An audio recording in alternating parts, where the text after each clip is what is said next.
Delhi south block के लाल building में बैठे देश के नीति निर्माता नीति आयोग जी, हम बिहार वासियों की तरफ से आक्रोश सहित दर्द भरा नमस्कार स्वीकार कीजिएगा। हम बस इतना कहने आए थे कि आपके द्वारा जारी उस संधारणीय विकास लक्ष्य सस्टेनेबल डेवलपमेंट गोल्स, जिसे शॉर्ट में SDG इंडेक्स कहते हैं आप लोग, उसमें बिहार हर साल की भांति इस साल भी आखिरी पोजीशन पर आया। आपने पिछले साल भी एक रिपोर्ट जारी किया था और उससे पिछले साल भी, और शायद अगले साल भी करेंगे।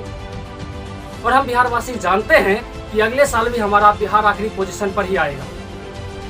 पिछले 6 साल से आपका नीति आयोग देश की विकास के लिए नीतियां बना रहा है। जब आपको पता है कि ये क्षेत्र गरीब है तो इसे बदलने के लिए आपने क्या क्या नीतियां बनाई? क्या बिहार को स्पेशल पैकेज या विशेष राज्य का दर्जा मिल गया? क्या देश के सबसे पिछड़े 20 जिलों के लिए अलग से मिथिला डेवलपमेंट बोर्ड की स्थापना की गई?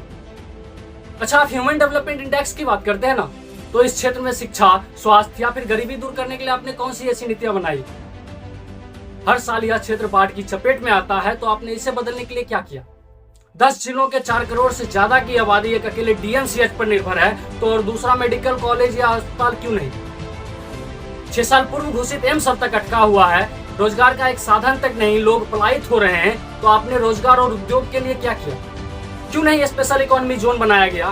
क्यों नहीं हमारे बंद पड़े खाद मिल, चीनी मिल, पेपर मिल, जूट मिल इत्यादि को शुरू किया गया? क्यों नहीं हमारे यहाँ कृषि आधारित उद्योग लगाए गए? गंगा के उस पार लंबे संघर्ष के बाद एक आजाद एयरपोर्ट दरभंगा में खोला गया।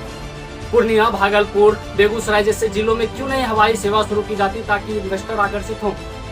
दरभंगा, भागलपुर, हाजीपुर, गया जैसे क्षेत्र आसानी से IT इंडस्ट्री का गढ़ बन सकता था, तो क्यों नहीं इसके लिए सरकारी प्रयास किए गए? जब आप यहाँ की शिक्षा से परिचित हैं, तो क्यों नहीं इस 20 जिलों में IIT, IIM, एम्स जैसे केंद्रीय विद्यालयों के खोलने की मंजूरी दी गई ताकि नई शुरुआत हो? हम मानते हैं कि हमारी सरकार और नेता नकारा है, उनमें विजन नहीं है और उन्हें विकास से ना ही कोई मतलब। और हम ये भी मानते हैं कि हमारी जनता भी वैसी ही है, जो सिर्फ जाति और धर्म की राजनीति करने वालों को ही चुनेंगे। पर आप तो इस देश के नीति निर्माता है ना, हम तो आपसे सवाल करेंगे, क्या आप हमें इसी हाल में छोड़ेंगे या बदलाव की कोई नीतियां बनाएंगे? अच्छा, हमारा राज्य शुरू से तो इतना बीमार और पिछड़ा नहीं था।